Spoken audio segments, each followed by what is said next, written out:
Hello guys, welcome back again sa ating YouTube channel, no, The Action Man. Una sa lahat, may galap shoutout po sa lahat ng mga kakampeng at sa mga hindi man mga kakampeng. Kung interesado ka sa videong ito, patapusin mo na hanggang dulo at huwag nyo nang kalimutan na i-like at i-share ang ating video para malaman naman ng ilan sa ating mga kababayan na nagtutulog-tulugan sa katotohanan. So muli naman nagbabalik ang nag-iisa nyong host na si The Action Man para magbigay ng komentaryo at reaction sa mga mainit ng issue ng bayan. So ito ho mga ka-action, mga kagamping, no, may gusto lang po ako na i-share sa inyo. Tila mulang binagsakan ng kahihiyan si Roque. Dahil ayon sa kanyang tsorya ay kumpirmado pero binasag po ito ng Amerika. So alam naman po natin mga ka-action, mga kakamping, na kung saan sa isang speech ng isang opisyal ng Amerika ay binanggit ang mga bansa sa Asia kung sino-sino ang mga priorities ho nila. Hindi po nakasali ang Pilipinas sa nasabing mga priorities ng Amerika ho mga ka-action. At doon naman humugot si Harry Roque sa kanyang tsorya na kumpirmado na hindi tayo tutulungan ng Amerika once na magkaroon ng gera dyan sa West Philippine Sea kapag umatake ang mga Chikwa. Okay, ang bilis kasi mag-analyze ni Roque at kinumpirma ang kanyang tsorya. Pero ito, parang langit ang bumagsak, nakakahiya dito kay Roque ho mga ka-action. Eto po, panoorin po muna natin ang kanyang salaysay about sa kanyang tsorya. Talagang kumpirmada yung aking teorya na nais talaga na painitin ang kontrobersya sa panig ng dalawang bansa para nga po makatakbo na tayo sa Amerika at i-invoke natin ang Mutual Defense Treaty. Ang tanong nga sa kasaysayan natin, sasaklolo ba mga Amerikano? Ngayon nga, ang tanong ko sa inyo, nasa ang mga Amerikano ngayon? Nasaan yung ironclad guarantee nila? Rest baka nila tayo, no?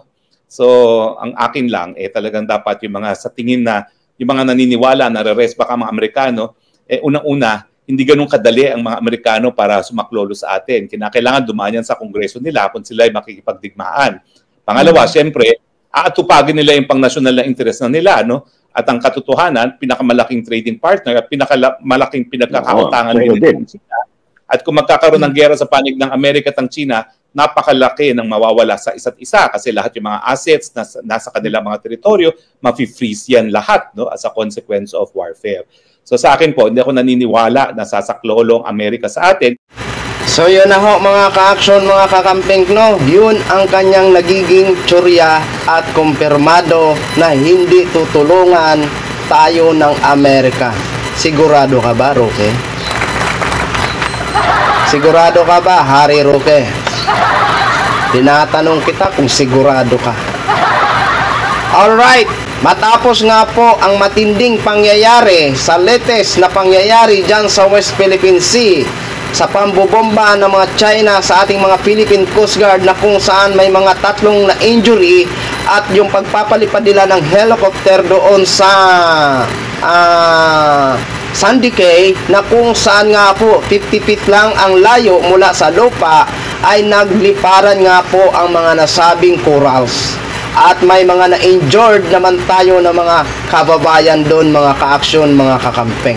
Matapos po yun, maraming nagpahayag na mga sanang kanilang saluubin, iba't ibang foreign ministry ho mga ka-action, na kinundi na ang ginawa ng China, particular na sa bansang Germany, Australia, Japan, Taiwan, India. Nagbigay po sila ng kanilang mga pahayag. Hindi ho sila sang-ayon sa panghaharas ng China.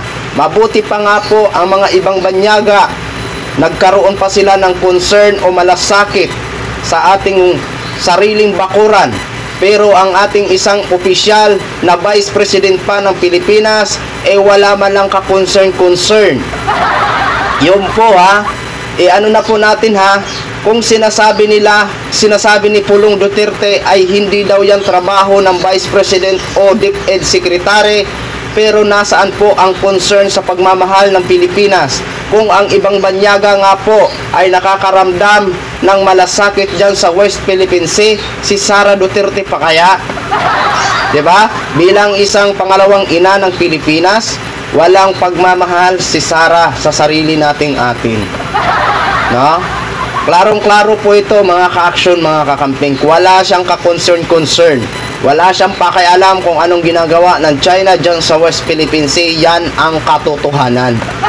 So balik po tayo sa sinabi ni Roque sa kanyang tsorya. Sigurado ba si Harry Roque sa kanyang pagkumpirma sa kanyang tsorya na hindi tutulong ang Amerika sa West Philippine Sea kung sakaling umatake po itong mga Chikwa na ito? Harry Roque, ito po panoorin mo ang short video na ito. I want to be clear. I want to be very clear. The United States Defense Agreement with the Philippines is ironclad. Ano na Harry Roque? Ano sa pakiramdam? Parang binagsakan ka ng langit ng kahihiyan, ano? Very clear, ha? Very clear, sabi ng opisyal ng US. Very clear to defense West Philippine Sea. Pahiya ka nun. Ano? Anong masasabi nyo mga DDS? Iyakan na. Ang buong akala nyo, kahit si dating Pangulong Duterte pa ang namumuno sa bansa natin, kahit ayaw na ayaw niya sa Amerika, kahit pinagmumura niya na ang Amerika nung the time ng kanyang termino, nakapigil ba si Duterte sa Amerika para suportahan pa rin ang Pilipinas? Iniwanan ba tayo ng Amerika? Hindi ho tayo iniwanan ng Amerika. Nandyan pa rin sila kahit ayaw ng presidente sa kanila. Di ba? Ngayon pa kaya na ang kasalukuyang administrasyong Marcos ay naghihingi ng tulong sa kanila para halilihan tayo dyan sa West Philippine Sea. Pero kahit hindi man siguro maghingi ng tulong ito sa Mr. President Bongbong Marcos, ang Amerika ay hindi ho tayo pababayaan at hindi nila kayang tiisin na tayo ay lapastanganin lamang ng ibang bansa tulad ng China. Maging ang Japan, Australia, India, Canada, Germany, Europe, nandyan sila nakahanda para humahalili sa ating bakuran. Para hindi tayo kaya-kayang gibain o kunin ang sarili nating bakuran ng mga taga-Chikwa. Diba? May nabalitaan ako sa isang news. Preparing na daw ito ang China. Nag-declare sila ng war on sea. India, Amerika ang kanilang hahamunin. Baka mamaya sa India pa lang pulbos na ho kayo. Totoo po yun mga ka-action. Totoo po yung balita na yun. Nag-declare. Nag-declare po ang China war on sea. Di ba? Dahilan lang po yan sa pagkampi ng Amerika at India dyan sa West Philippine Sea. Sige, magkaubusan kayo dyan. Tingnan natin kung hanggang saan kung sino ang lulubog na bansa. Sa India pa lang wala na kayong magagawa dyan. How much more pa ang Amerika? Baka pabayaan muna kayo ng Amerika dyan magkipagrat-ratan sa India. Di ba? Kasi ang India, ayon sa isang balita, may mga kagamitan sila na hindi kayanin ng China.